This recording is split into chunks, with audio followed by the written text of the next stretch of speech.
Good evening and thank you for joining us. This is Danielle Palmer reporting live with the CDC News. Today we will be discussing a very serious virus that has infected and caused a lot of plague and a lot of worry and distress across the U.S. for many years. We're talking about the avian influenza. Now, the avian influenza is a contagious virus that's usually infected and found in many birds. But it has recently been attacked and infecting humans as well, putting many fear and a lot of fear in a lot of our hearts because we eat chicken and it's a part of our daily meals and daily diets. So it has brought fear to us. Now, this virus is mainly found in free-flying birds, for example, shorebirds, gulls, and other seabirds. The problem arises is when domestic poultry like chicken and turkeys become infected, and it has recently been connected to humans today. Now, the first report of the avian influenza was back in Italy in 1878, where it has been, a serious virus that's been infecting chickens. Now, at the time, they called it the fowl plague. And it wasn't until many years later that that name changed to the avian influenza. In 1955, that's when they determined it was a type of influenza virus. Now, what makes a virus an influenza? That's a great question. And being that we're studying microbiology, I figured it was a great point to bring up and make an understanding to. Now, basically what determines that influenza is whether or not the virus particle has an envelope with glycoprotein projections. Now, this may sound very complicated, but these two surface antigens, they're identified by simpler terms like H and N. Now, we've recently heard of the H1N1 virus in the past. Now, this influenza virus is known as the H1N5. So that's where we can kind of make that connection and make it more understandable. Now, it has been basically recorded that there are different types of influenza virus, known as A, B, and C. Now, type A is the most common influenza that will infect domestic animals in addition to infecting humans. Type B and C influenza, however, doesn't have the ability to infect domestic animals, and it's not as harmful, so we don't worry about it as much. Now, surprisingly, the avian influenza, normally it doesn't attack or make wild birds sick, but it does attack and infect domesticated birds, such as the chicken and the turkey that we discussed earlier.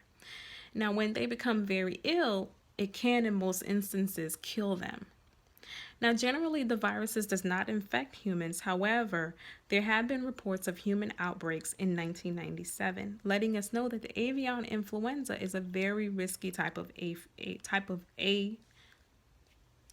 A influenza.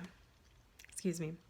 Now, in order to see the symptoms of avian influenza in humans, we need to know how the characteristic of the influenza affects the birds. The virus is carried in their intestines, and it's spread by them shedding it. Now, these ways that the virus basically shed is in their saliva, nasal secretions, and in their feces. Contaminated feed, water, equipment, and clothing. Seabirds and waterfowl have been infected in entire flocks, in addition to broken contaminated eggs that may infect chicks in incubators. The most common way avian influenza is spread is from fecal to oral diffusion among birds. Now, signs of the disease range from mild infection with no symptoms to a very severe epidemic, which brings forth the reason for this report today. Now, it could infect and kill many birds, and in turn infect and kill humans. The virus is passed from birds to humans just by very close contact with these infected species. The difficult part with the virus is once it is spread to humans, it becomes very difficult to track because these symptoms are so diverse. The signs range from simple cough to sneezing to sore throat eye infections, swollen heads, respiratory distress, pneumonia, and even death. Since 1997, the CDC have kept records of avian influenza cases. It appears that in most prominent, it's overseas in such countries as Asia, Hong Kong, and Thailand. In 97, Hong Kong, for example, the virus infected both chickens and humans. The outbreak infected 18 people and they were hospitalized. 6 of them ended up dying. That's serious. Now, to control the potential of a huge outbreak, authorities killed over 1.5 million chickens. I don't know about you, but that's a lot of chickens. In most recent was October 2004 in Thailand, where a 9-year-old girl died from this infectious disease. So, you guys, this is very serious. It's infecting us, it's infecting the foods we eat, and in turn, it could potentially kill people. It's very serious. Her symptoms were pretty much obvious for 4 days. So when she died, it said that she had very severe respiratory problems. She was exposed to this disease by chicken, preparing the meal by plucking the feathers of that chicken. So that's how she was exposed. Now, unfortunately, the people that were killed, from these various cases, of avian influenza, it's really hard to basically track which animal it came from.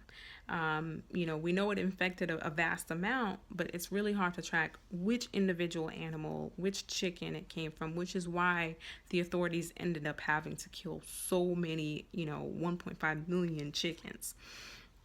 Now, I don't want to sound like they would slaughter millions of people because of this outbreak, but there are some antibiotics that are very effective in treating influenza, the avian influenza. Officials are looking at such viruses, as a threat to the human race because, when they have to kill so many chickens, you don't know how many people those chickens have infected. Like we said earlier, many people have died. So being able to keep track and record of that is the hardest part. Now, we see a need for change in 3 areas. The first is the countries that are experiencing the outbreaks need to rapidly share both human and animal viruses so they can make curable vaccines that can potentially treat people when they are infected. So companies also need to engage in research and vaccine development, which could help in these outbreaks, in these cases. And lastly, public health agencies need to combine with pharmaceutical companies to explore areas in vaccine development and identify areas where support and adjustments are needed. Now, prevention and control is a major issue that has to be addressed. When talking about such vast viruses such as avian influenza, the best possible approach is to stay out of harm's way, meaning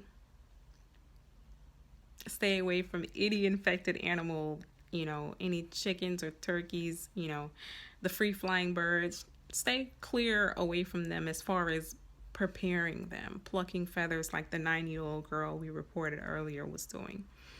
Keep a watchful eye on any domestic poultry as it contacts any feces because, like we discussed, that's how the virus is spread. Now, as humans, the best way to avoid trouble with the avian influenza would be to stay away from live markets where you see a lot of the poultry just roaming around free. Stay away from that and any true contact with birds. With all of this information being thrown at you, the main theme of this entire report, what we wanted to get across, is basically the importance of controlling the traffic between infected birds and it possibly infecting humans. The avian influenza is under major surveillance because it appears that it has the potential to develop into a major epidemic. Now, by educating people and by giving them the knowledge behind the virus, how they can be infected is the first step in controlling an epidemic. And that's why it's my pleasure to report this to you today.